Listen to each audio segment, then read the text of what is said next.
Ukrainian President Volodymyr Zelensky says he is open to further dialogue with China after Beijing calls for peace talks and a ceasefire between Russia and Ukraine. Ukrainian President Volodymyr Zelensky has expressed openness to talks with China following Beijing's calls for peace talks and a ceasefire between Russia and Ukraine. Beijing's 12-point document did not demand, however, the withdrawal of Russian troops from Ukrainian territory. Перш за все, я планую зустрітись з Сі Цзіньпіном. І вважаю, що це буде на користь нашим державам і безпеці у світі.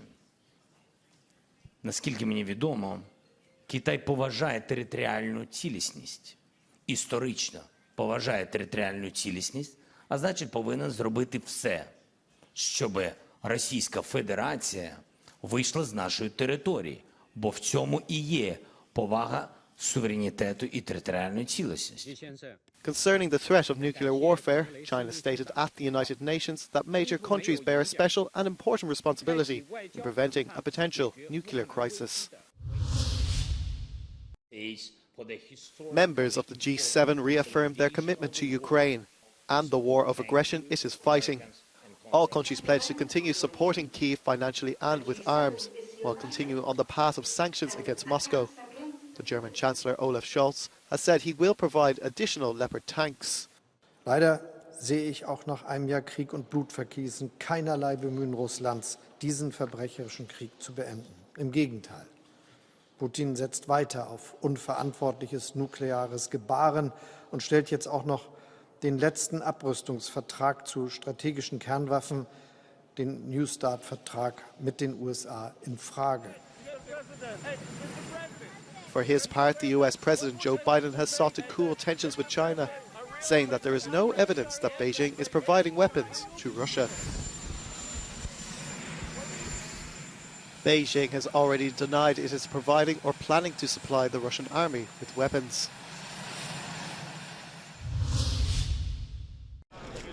Around 10,000 people took to the streets to protest against Russia's invasion of Ukraine in Berlin on Friday, according to German police. The demonstration ended at the famous Brandenburg Gate, which was illuminated in the blue and yellow colours of the Ukrainian flag. Protesters also stopped at a destroyed Russian tank, which was installed outside the Russian embassy and symbolises the futility of war. Demonstrators in solidarity with Ukraine also brought flags of other European countries, including Finland, Romania and the European Union. The EU has agreed a new round of sanctions against Russia, a decision deliberately timed to coincide with the one-year anniversary of the war in Ukraine. It's the 10th package since President Vladimir Putin launched his invasion and introduces an export ban on industrial goods worth 11 billion euros.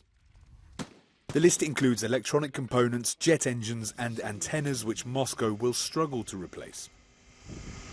For the first time, the EU is also extending the sanctions to entities linked to Iran's Revolutionary Guard, targeting those involved in the production of drones that the Kremlin is using in Ukraine. The blacklist has finally been expanded to include individuals and entities that are responsible for illegal deportations of Ukrainian children. The European Commission says that the pressure on Russia will continue. Russia is falling backwards towards an autarkic economy, cut away from the world. Our sanctions are eroding sharply its economic base, slashing any prospect to modernize it. We will continue to put pressure on Russia and on those supporting it on the battlefield. But the negotiations to reach the agreement on the 10th package of sanctions were not simple. Some countries, including Poland, wanted more. They were asking for Russia's nuclear sector to be included, as well as a ban on synthetic rubber that is used in tyre production. The importation of Russian diamonds is also not on the list, something Belgium is opposed to. On the opposite side, Hungary was fighting to exclude several Russian names from the blacklist, but ultimately failed.